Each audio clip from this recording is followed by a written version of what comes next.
반복문입니다. 반복문은 특정한 명령문을 반복해서 실행해야 하는 경우에 사용됩니다. 대표적인 반복문으로는 while문과 for문이 있습니다. 먼저 while문에 대해 살펴보도록 하겠습니다. while문은 조건을 만족하는 동안 계속해서 명령을 반복해서 실행합니다. 여기에 구문에서처럼 while문 괄호 안에 있는 조건식이 참인 동안 계속해서 명령문을 수행합니다. 조건이 거짓이 될 때 while문을 빠져나오게 됩니다. 처음부터 조건식이 거짓이라고 평가되면 while문 안에 있는 명령문은 전혀 수행되지 않습니다. 이제 우리가 당신을 사랑합니다 라고 하는 문자를 5번 출력해야 한다고 하죠. 그러면 우리는 while문을 사용해서 integer i equal 0 while i가 5보다 작은 동안 시스템 아웃 println에서 당신을 사랑합니다 라고는 문자를 콘솔에 출력하고요. 플러스 i 해줍니다.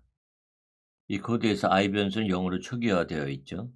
그리고 while문에서 i 변수의 값이 5보다 작으면 당신을 사랑합니다 라는 문자를 출력하고 i 변수의 값을 하나 더 증가시킵니다. 처음에는 i 변수의 값이 0이기 때문에 5보다 작죠. 그래서 while문의 조건식이 true가 돼서 while문의 코드 블럭을 실행합니다. 따라서 당신을 사랑합니다 문제를 출력하고 i 변수를 하나 증가시키죠. 그리고 다시 while문의 조건을 판단합니다. 아직 i 변수의 값은 1이기 때문에 5보다 작죠. 그래서 while문의 조건식이 true가 돼서 while문의 코드 블럭을 실행합니다. 따라서 다시 당신을 사랑합니다 문자를 출력하고 i 변수의 값을 하나 증가시킵니다. 그리고 다시 while문에서 조건을 판단하죠.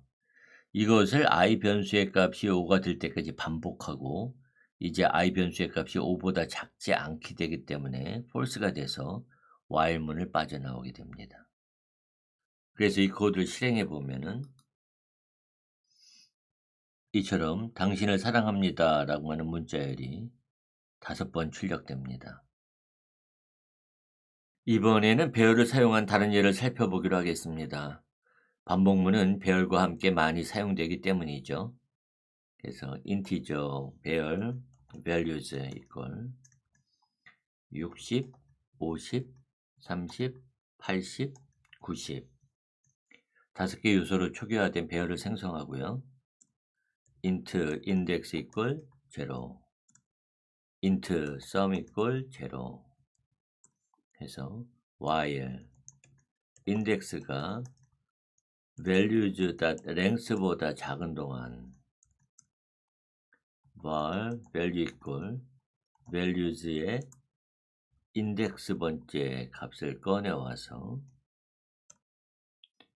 sum plus equal value sum 변수에다가 누적시키고 시스템 아웃 println에서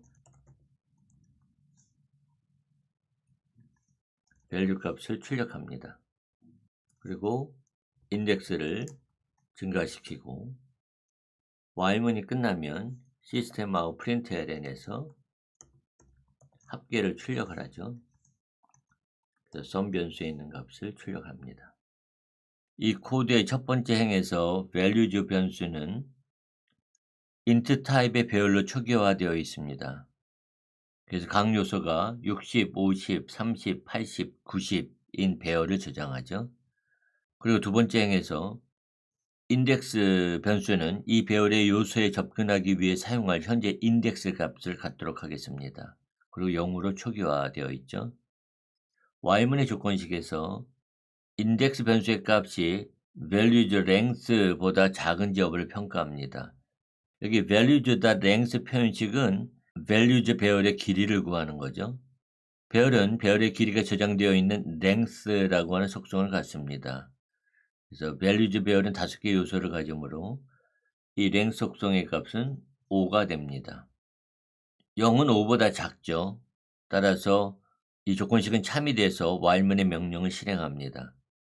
이 while문 안에서는 복합문의 첫 번째 행에서 values 배열 index 표현식으로 values 배열의 인덱스 번째 요소에서 값을 읽어와 value 변수에다가 저장합니다. 현재 인덱스 변수에는 0이 저장되어 있기 때문에 0번째 요소인 60을 읽어와서 value 변수에다 저장하죠. 이제 이 값을 플러스 이퀄 연산자를 사용해서 sum 변수에 누적시키고 이 value 변수의 값을 터미널에 출력합니다. 그 다음에 인덱스를 하나 증가시키고 이제 while문의 명령이 모두 끝났기 때문에 다시 while문의 조건식을 평가합니다. 현재 인덱스 변수의 값은 1이기 때문에 values 배열의 length 속성보다 작죠. 그래서 다시 참이 돼서 while문의 명령을 실행합니다. 이번에는 1번째 요소에 50을 읽어와서 다시 value 변수에다 저장하고 sum 변수에다가 누적시킨 다음에 이 값을 터미널에 출력하고 인덱스 값을 하나 더 증가시킵니다. 이와 같은 과정을 5번 반복하고 인덱스 변수의 값이 5가 될 때 while문의 조건식은 인덱스 변수의 값이 values 배열의 length 속성 값보다 작지 않기 때문에 거짓으로 평가되고 while문을 빠져나오게 됩니다. 그리고 마지막으로 누적된 sum 변수의 값을 터미널에 출력하고 프로그램을 종료하게 되죠. 그래서 이 코드를 실행해 보면은 이와 같이 먼저 배열 요소의 값들을 출력하고 누적된 합계를 출력합니다. do while문도 있습니다.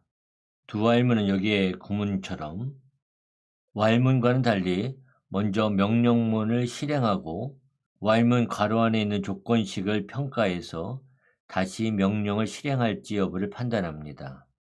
그래서 조건식이 참이면 명령문을 실행하고 조건식이 거짓이면 do while문을 탈출하는 거죠.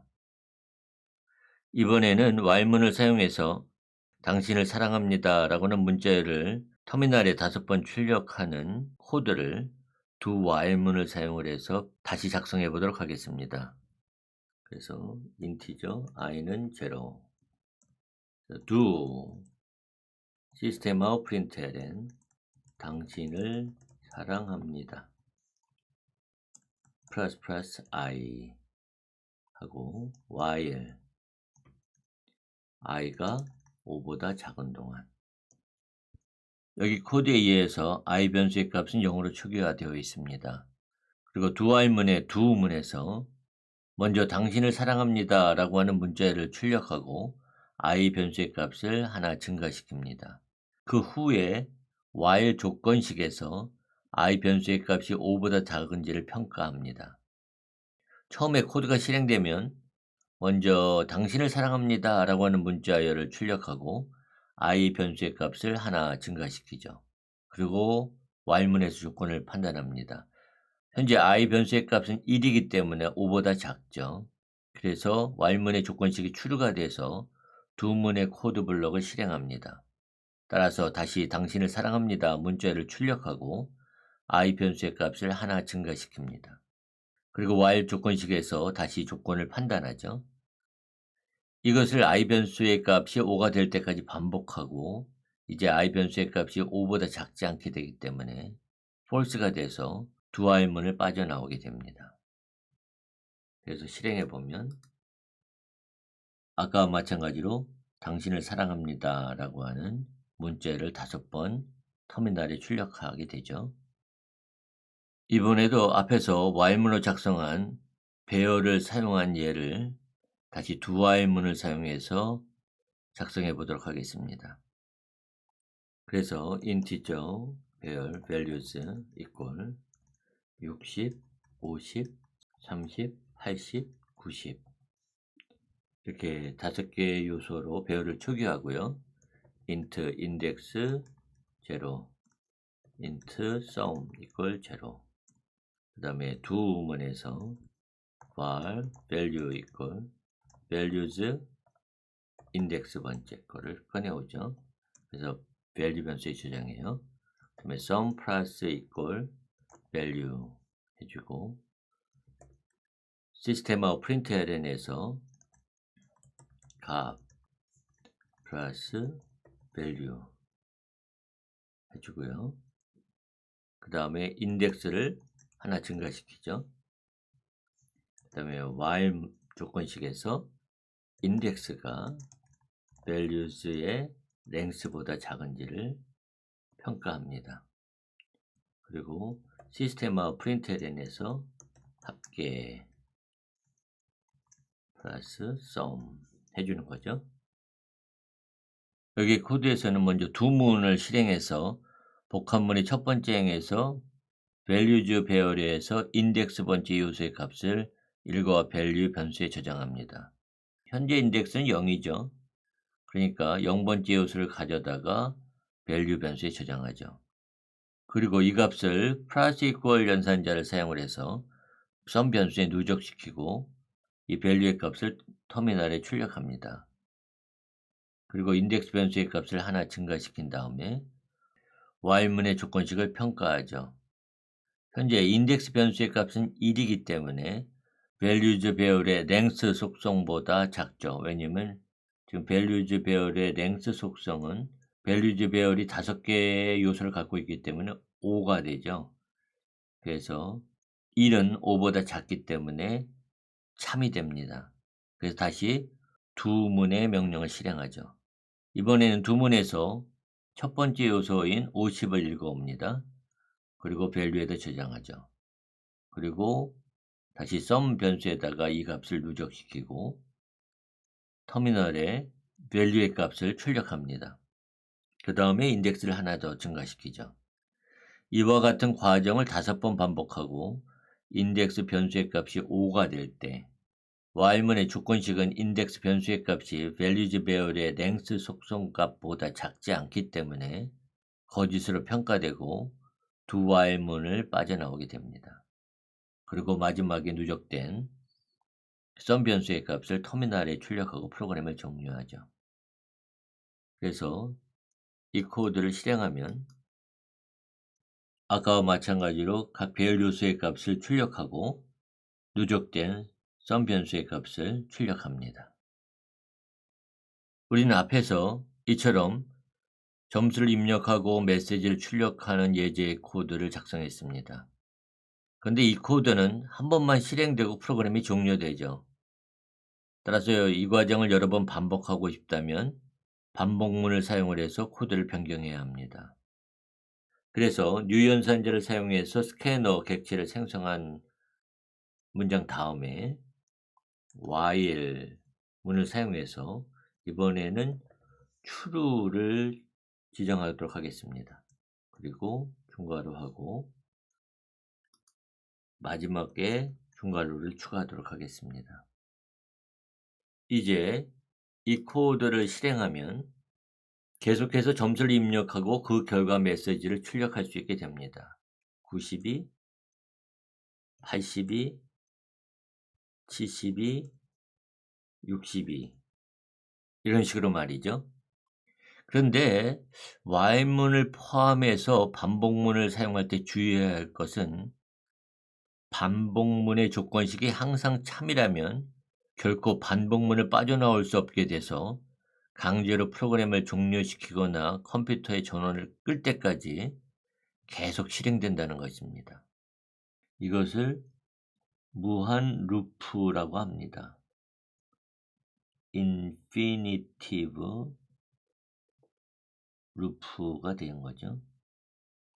여기 코드에서 while의 조건식이 true, 상수이기 때문에 조건식의 결과를 변경시킬 방법이 없게 돼서 무한 루프에 빠지는 겁니다. 이제 우리는 인텔리제이 터미널 창에서 왼쪽에 있는 이 중지 빨강색 사각형 아이콘 단추를 클릭해서 프로그램을 강제로 종료시켜야 합니다. 이 클립스의 경우에는 콘솔창 툴바에 있는 터미네이트 빨강색 사각형 아이콘 단추를 클릭해서 프로그램을 강제로 종료시킬 수 있습니다. 따라서 이와 같이 무한 루프에 빠지지 않도록 하려면 어느 시점에서는 반복문의 조건식이 반드시 false가 돼서 반복문을 빠져나올 수 있도록 해야 합니다. 이와 같은 무한 루프를 해결하는 방법에 대해서는 잠시 후에 더 논의하기로 하겠습니다.